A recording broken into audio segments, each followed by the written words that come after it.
Today I wanted to share with you the case of William Bradford, and if you look at this picture you have to look deeply into his eyes, as I got this in the introduction. This is like an ASMR introduction. Look at his eyes, look at how pretty this man was. Look at that intense stare. He wants you, he's gonna get you, and he's gonna dump your body somewhere, so it's gonna be magical. Anyways, they described the following about this man. He was apparently a photographer who made pictures of his victims after he killed them. So on the Wikipedia they described it as follows. He was an American murderer who was incarcerated in San Quentin State Prison for the 1984 murders of his 15-year-old neighbor, Tracey Campbell, and barmaid Shari Miller. In July 2006, the Los Angeles County Sheriff's Department released a compilation of photos found in his apartment in the 1980s, depicting 54 different women in modeling poses.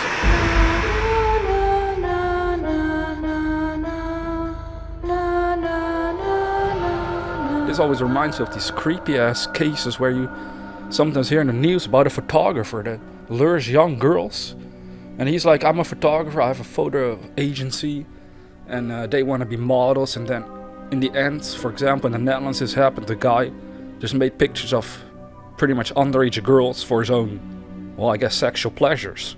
He was actually attracted to them and then claimed, oh, I can get you work, but then he never did, but he kept the pictures. Really sensual looking pictures as well. It was a really weird case. At least he didn't kill them, like this man. So in July 1984, while out on bail and awaiting trial for rape, Bradford met Shari Miller, a barmaid at a Los Angeles establishment called the Meat Market. Bradford told her that he was a professional photographer and offered to help her build a modeling portfolio. He took her to a remote campsite in the deserts north of Los Angeles, which was the site of the alleged rape for which Bradford was awaiting trial.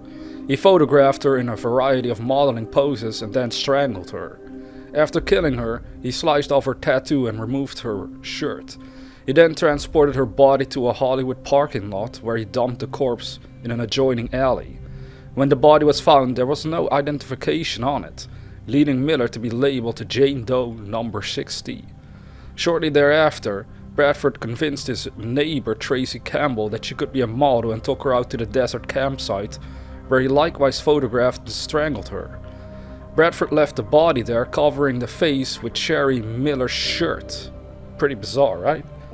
Putting a shirt on a dead body from somebody else. I mean, he puts the shirt from a previous victim on his next murder victim. That's kind of bizarre. Like, really weird. Maybe he wanted to get caught, because I don't think that's a smart move if somebody's missing already. Now, he came under suspicion when investigators learned that he had been the last person to see Tracey Campbell alive. This, coupled with his pending rape trial, compelled police to obtain a search warrant for his apartment. Inside they found the photos of Miller and Campbell, along with an assortment of 54 other photos of unidentified women. Police recognized the photos of Miller as Jane Doe number 60 and arrested him on suspicion of murder. Using a rock formation visible in one of the photos of Miller, police were able to locate the campsite in the desert where the murders had occurred. Upon searching the site, they found Campbell's decomposed body behind the formation. Shortly thereafter, Bradford pleaded no contest to the rape charge he was awaiting trial for and was sentenced to 8 years in prison. Now, this is where he got 8 years in prison, right? But on the wiki they also have it said here that he is suspected of having killed between 2 to 28 or more people at least. So that's why he ended up on death row, I suppose. Because they said they put him on trial in 1988, during which he fired his lawyer, opting to act as his own counsel. During the phase of the trial in which Bradford acted as his own attorney, he offered no evidence or arguments as to his innocence. The prosecution identified Bradford as a serial killer during the course of the trial, but offered no information on murders aside from those of Miller and Campbell. In his closing statement, Bradford implied that he had murdered several other women in addition to Campbell and Miller. Think of how many you don't even know about. You are so right, that's it. Apparently that's what he said. The jury found Bradford guilty of both murders and now sentenced him to death. Too bad though, because the death sentence wasn't carried out because nature stepped in and gave him cancer and removed him from the planet. Kind of wild, right? That happens, trust me. Well, not for everyone, but this guy, it's beautiful that it happened that way. Hopefully he suffered a bit. In 1998, Bradford dropped all of his appeals, claiming that life in the prison had become unbearable. Having no legal representation for the past 10 years, he hired a lawyer to help speed the process of his execution and began writing poems about life in prison. His poetry attracted attention from the press, who dubbed him Death Row Poet. 5 days before his scheduled execution, he said that he had changed his mind, professing his innocence and declaring that he wanted the execution process to be halted. Oh, we hear that all the time. You hear this all the time, I kid you not. All these serial killer cases that I've done over the years, there's always a bunch of those psychopaths who are like, no, but I'm actually innocent, I didn't do it. I don't know what happened to these people after all. First they indulge in enjoying telling all the details and how they killed people, and then once their own demise is coming closer and closer, they suddenly change their minds and act all innocent and like they're a victim or some shit. It's so pathetic. It's just so pathetic, man. Now, I see something here about 2006 events. I don't know exactly what that is about. I guess I can go over it as well, because they said that Los Angeles police suddenly voiced new interest in this case, releasing a data sheet depicting headshots taken from the photos in Bradford's apartment. Detectives claimed that they believed the women could all be Bradford's victims. Since the photos release, at least one woman, number 28, has been identified as Donnelly Duhamel. Well, that's a weird name. A woman whose decapitated corpse was found in a canyon in Malibu in 1978. It has been determined that Duhamel met Bradford in a Culver City bar, the Frigate, a few days before her body was found.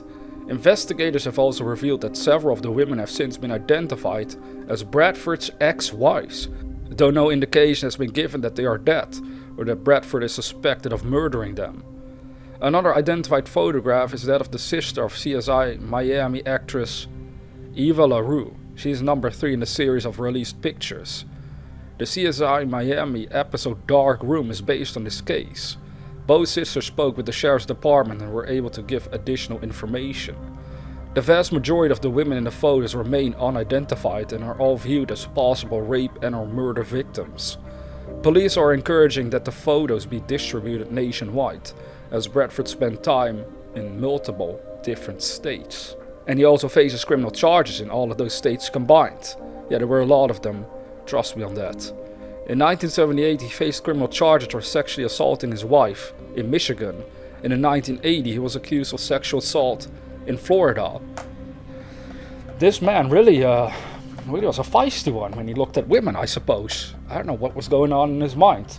You're like, hey girl, can I take a picture of you? I got a modeling agency. It's gonna be wild. I'm gonna make you famous. I'm gonna make you successful as a model. So come on over to my desert campsite. You stand over there, yeah. Stand all sexy next to that rock. That's it, smile for the camera. And as he clicks, that is the end of her life. Mr. Bradford, I hope the cancer is causing you harm even in the afterlife, even though that's never gonna happen. Too bad for me. I hope the victims are resting in peace. At least he's gone off the earth, guys, so don't worry. If you're a woman that's into modeling, well, be careful. Maybe there's another William Bradford II walking around, doing the exact same thing. So always be careful who you're allowing to take pictures of. You in a desert campsite. And with that being said, creepy viewers, dear viewers, interesting viewers, alien viewers, have sweet dreams.